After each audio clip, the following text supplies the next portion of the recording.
আমরা যখন আজান শুনতে পাই তখন নিশ্চয়ই অনেকে লক্ষ্য করে থাকবো যে আমাদের আশেপাশে থাকা কুকুরগুলোকে অনেক সময় দেখা যায় তারা ছুটোছুটি করে এবং ঘেউ ঘেউ করে।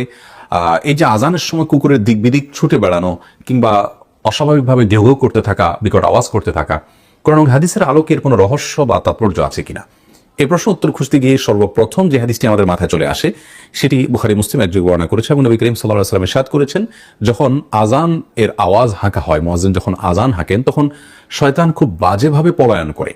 অর্থাৎ আজানের আওয়াজ শয়তানের জন্য বেশ কষ্টকর।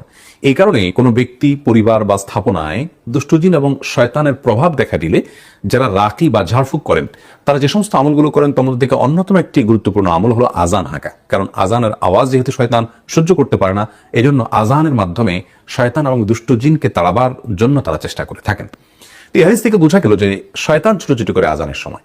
আরেকটি হাদিস আবু দাউদ এবং অন্যান্য হাদিসে কিতাবে বর্ণিত হয়েছে যে নবী করিম সাল্লাল্লাহু আলাইহি ওয়াসাল্লাম বলেছেন, ইদা সামিআতুম নুবাহাল কালব, কুকুরের ঘেউ ঘেউ আওয়াজ যখন তোমরা শুনতে পাবে, অস্বাভাবিকভাবে কুকুরের সময় ঘেউ ঘেউ করতে থাকে, কোনো কিছুই নেই কিন্তু তারপরও সে বেশ অস্থির হয়ে যাচ্ছে এবং প্রচুর পরিমাণে ঘেউ ঘেউ করছে, আমরা প্রায় লক্ষ্য করব। তো এই সময় নবী করিম সাল্লাল্লাহু আলাইহি ওয়াসাল্লাম বলেছেন যে আল্লাহর কাছে যেন আমরা আশ্রয় প্রার্থনা করি বিতাড়িত শয়তান থেকে। এই হাদিস থেকে বোঝা যায় যে শয়তানের আপনার মুভমেন্ট বা তার দিক বিদিক ছুটে বেড়ানো, এই বিষয়টা কুকুর বিশেষভাবে দেখতে পায়, যার কারণে কুকুরের এই বিকট আওয়াজ করার সময়টাতে আল্লাহ তাআলা শয়তান থেকে আমাদেরকে আশ্রয় প্রার্থনা করতে বলেছেন, যেহেতু শয়তানের আনাগোনা ওই জায়গায় সে দেখতে পায় পরিষ্কারভাবে। তো এখান থেকে বোঝা যায় আজানের সময় শয়তানের যে পলায়ন এবং ছটপট করে দিক বিদিক ছুটে বেড়ানো, এই বিষয়টি কুকুর দেখতে পায়।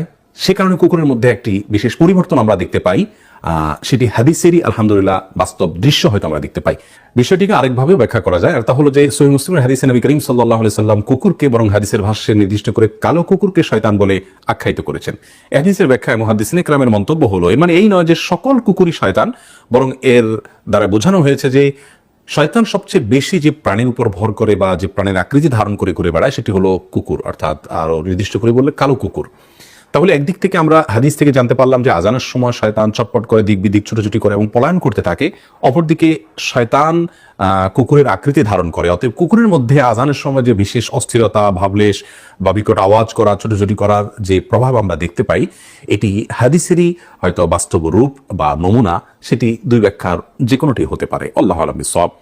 তবে প্রসঙ্গত এখানে একটি কথা বলে রাখা দরকার যে যেখানে কুকুরের সাথে শয়তানের এক যোগসূত্রের কথা হাদিসে উল্লেখ আছে, সেখানে শয়তান এর অনুসরণ যারা করে, প্রবৃত্তির অনুসরণ যারা করে, যারা আল্লাহর প্রতি বিশ্বাস লালন করে না, ধারণ করে না, সে মানুষগুলোর মধ্যে দেখবেন যে তারা কুকুরের সাথে খুব বেশি তাদের বেশ সখ্যতা তারা গড়ে তোলেন এবং বাসা বাড়িতে তারা কুকুরকে মানুষের মতোই অনেকটা অবস্থান দেন। আল্লাহ তো আরো অনেক সৃষ্টি আছে, অন্য যে কোনো সৃষ্টির চাইতে কুকুরকে বিশেষ প্রায়োরিটি দেওয়া হয়, বিশেষভাবে যত্ন করা হয় এবং সাহাবায়ে কেরামের মধ্যে বিড়ালের প্রতি যত্ন নেওয়া এবং তাকে লালন পালন করার একটা প্রবণতা ছিল, অভ্যাস ছিল এবং সেই কালচারটাকে নবী করিম সাল্লাল্লাহু আলাইহি ওয়াসাল্লাম অ্যাপ্রিশিয়েট করেছেন।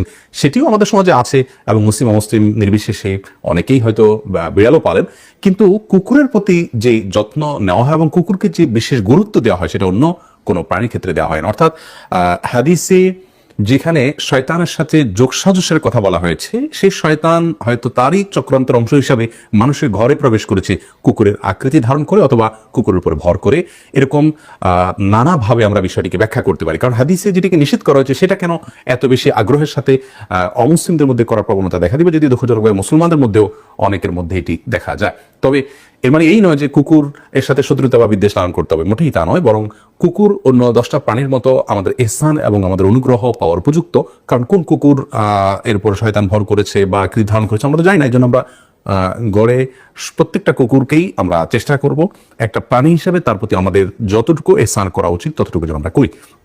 এবং এই বিষয়ে একটি হাদিস আমরা অনেকে শুনে থাকবো যে অনেক আগের যুগের এক নারী, তিনি ব্যভিচারিণী ছিলেন এবং একটি কুকুরকে বেশ পিপাসার্থ দেখে, অনেক কষ্টে হাঁপাচ্ছেটি দেখে তিনি তার নিজের কাপড়ের আঁচল ভিজিয়ে সেখান থেকে পানি চিবি কুকুরকে পানি পান করিয়েছেন এবং এর কারণে আল্লাহ তাআলা তাকে মাফ করে দিয়েছেন। বিধায় কুকুরের প্রতি অনুগ্রহ করাতে কোনো দোষী কিছু নাই, কিন্তু মাখামাখি করাটা হাদিসের আলোকে এটি আমাদের নিজেদের জন্য ক্ষতিকর, আমাদের ঈমানের জন্য ক্ষতিকর, আমাদের আখিরাতের জন্য ক্ষতিকর।